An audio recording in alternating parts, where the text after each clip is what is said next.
da nga jàpp ni du dem. moom muy woote à côté ne day def xawma lan manifestation xawma lan lu mu woote à côté amul lu mu woote à côté ni moom lay def. non mais def ni vrai kii bi révolution bi mu ngi commencé le 28. ku révolution lu muy révolutionné kan mooy révolution ban sens la ba lan moo xew ci dëkk bi ba muy révolutionné. moom révolution ko fi dindi. ba pare defaat na cap sur 2029. moom révolution moo ko fi dindi. Barth xamul boppam waay mu tuddati jàllal ci beneen affaire Barth moom il fait partie du passé ormai. conjugué au passé. yaa Moussa c'est bon. c'est bon jàllal Barth moom garaaw. doy Abdoulaye waaw moom la ciy doole non damay jeexale ak Barth bi rek maanaam à côté du dialogue sur le système politique. Tu sais, quand il annonce la vraie révolution, je sais pas, commence le 28. Barthélémy Diaz nee na la vraie révolution commence maanaam le 28 bi. À lui de donner les tenants les ndax les leçons du passé tey servir nañ ko mu war a mën a ubbi un nouveau chapitre sur sa carrière politique. À lui de donner les tenants les aboutissants si li mu bëgg wax. Tu sais wax naa la ko fii taxaw ñoom ñaar bu dee dañuy xaajali ko. ñi nga xaajali ko jamono yi nga xam ne sur le plan politique dañoo dégringolé sur le plan électoral dañoo dégringolé. tey bu ñu xaajali ko Barthélemy lu nekk ci biir taxaw lu des as tuut ci taxaw lan moo ko ci topp ndax xam dina am lu ko ci topp. donc c'est ça les vraies questions. c'est-à-dire que xam nga exister par soi-même et pour soi-même c'est facile. parce que tey am na ñoo xam ne nee nañu ay chef de parti lañu biyaa gi suñu exister mooy partage de communiqué par WhatsApp ak publication du communiqué ci seen mur Facebook jeex na liggéey gis nga parti da nga koy tabax da ngay liggéey nga tabax parti da ngay wax ak Sénégal yi argument bi tax ñu nga mën leen convaincre comp tey jii nii man des fois ñu baal ma si jàmm baal ma quoi des fois dafay mel da nga énervé woo alors que tey l'enjeu pour moi Sénégal dans un an à peu près wala vers la fin de l'année il y a une compétition ouverte boo xam ne Sénégal da ko war a gagner xam nga mooy lan mooy la présidence de la commission de la CEDEAO. C'est un enjeu diplomatique on n'en parle pas. Il y en a deux hein. Il y a aussi oui BAD. Il y a aussi la BAD. oui non BAD bi xam nañu que ni c'est Amadou Hott qui est le candidat mais pour la commission de la CEDEAO tey nii dëggoo autorité am waxaguñ si alors que en réalité war nañu tàmbali fii au sein du Sénégal kan mooy profil bi koo xam ne suba war na mën a dem parce que Sénégal mi ngi si leadership bi mais l'autre élément tey bi amal solo man mooy les prévisions du Fonds monétaire international c'est parti pour être la meilleure croissance en Afrique subsaharienne. Malheureusement on n'en parle pas et damay rejoindre justement Cheikh Oumar par rapport ak li nga xamante li muy wax ci société civile voilà des actions yoo xamante ne société civile dafa war a sa fësal yooyu quand il dit société civile il parle pas de tout le monde aujourd'hui qu'on le veuille ou non ou qu'on le dise ou pas on sait que la société civile est infiltrée depuis Macky Sall infiltrée évidemment c'est une société civile infiltrée depuis temps Macky Sall et c'est cette société civile là qui veut aujourd'hui changer de camp pour aller dans l'autre camp. C'est une société civile un peu qui est dans l'opposition. Dans la politique. Mais la vraie société. Vous les avez convaincus. On a un nouveau régime, peut-être nouveau régime. Non, moi c'est-à-dire quand on dit société civile, on sait la vraie société civile, c'est une société civile qui est constante. Merci. Mais des femmes, ils jouent le même jeu que les partis politiques bidons mooy que nguur gi ñëw na man société bi maa ngi ànd ak nguur gi daanoo na beneen ñëw na maa ngi dem ànd ak ñoom. du ngeen nangu loolu. mais non parce que loolu jëmul réew kanam. gis nga les intérêts personnels. c'est révolu nee naa la au Sénégal nous avons désormais une nouvelle république nous avons un nouveau état nous avons un nouveau état d'âme parce que c'est de nouveaux dirigeants yoo ñu fi ne. C'est-à-dire même fekkente ne yow doo nouveau dirigeant ne veut pas dire que tu étais là depuis mais que tu épouses les mentalités yi nga xamante ne moom la ñu am tey. Merci.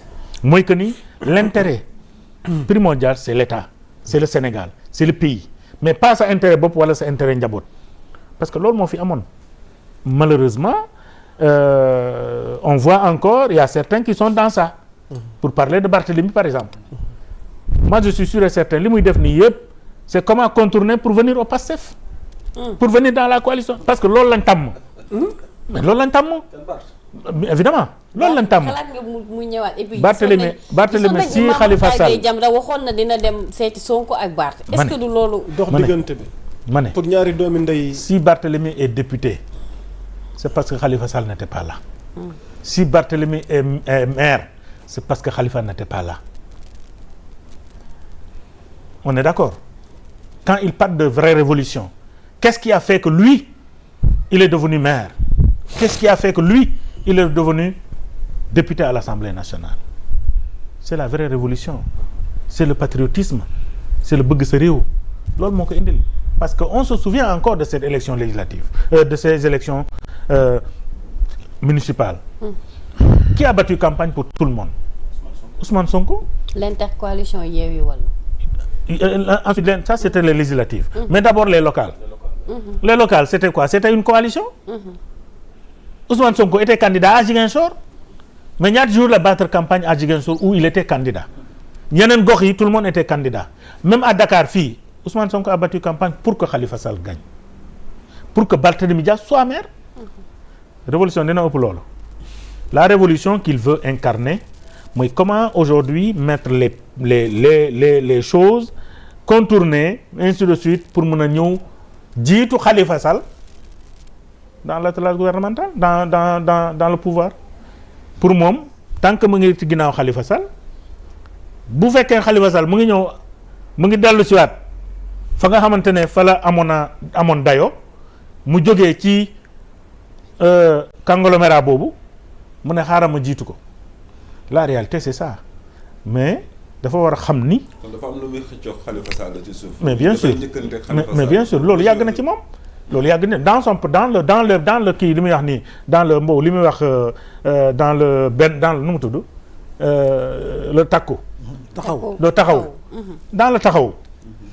mais dafa am ñoo xamante ne dañoo toog ndax Barthélemy parce que na mu doon doxale la nous sommes tous des Sénégalais on sait ñooñu tey waxoon nañ ni Barthélemy lu muy teg c'est pour prendre la place à Khalifa comme que Khalifa jóge na kaso ba pare na bëggul céder place bi alors que Barthélemy boobu la bëggoon loolu moo tax mu ne xaaral ma ber sama daara nag xool nu may def pour mën a bokk ci nguur ndax dafa am ñoo xam ne nguur lañ mën a bokk mënuñu opposé wu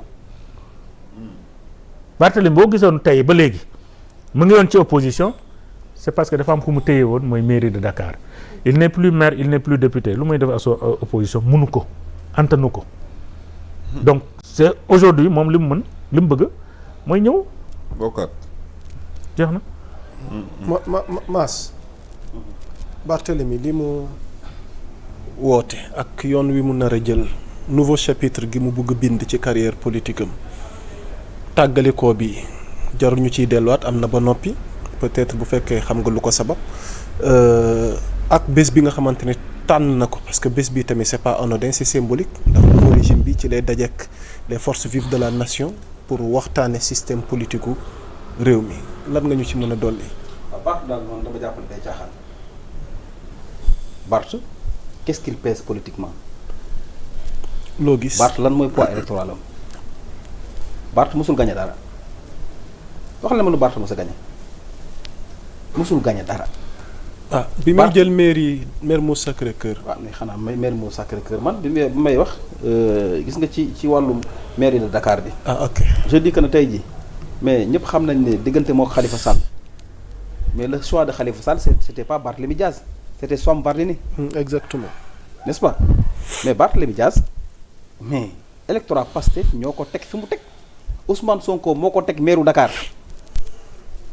donc Barth bu doon moom rek du nekk maire de Dakar bu doon Khalifa Sall Barth du nekk maire de Dakar c'est grâce à Ousmane Sonko Barth ñu tabb ko maire de Dakar te Ousmane Sonko waxoon naa la jox maire bu Dakar parce que dafa àndoon ak moom àndu nawle donc Barth nag vraiment commencé vraiment saxi laaf jàpp ne mairie Dakar moom la jàpp ne fàttali ko fal donc man je dis que ne Barthélémy Dias bu toogee ne bon en 2029 dafa bëgg a nekk njiitu réew na fexe ba gagné Bayna Gueye Baobab maire ba pare na lijjanti loolu moom dafa am benn adversaire. Non, je pense que les ambitions de Barthélémy c'est au-delà de. Voilà, mais xam nga tey pour te dire Barth vise loin. su ma defee digression boobu xam nga pour wax la la. pour na je crois que Barth mënatul gagné dara.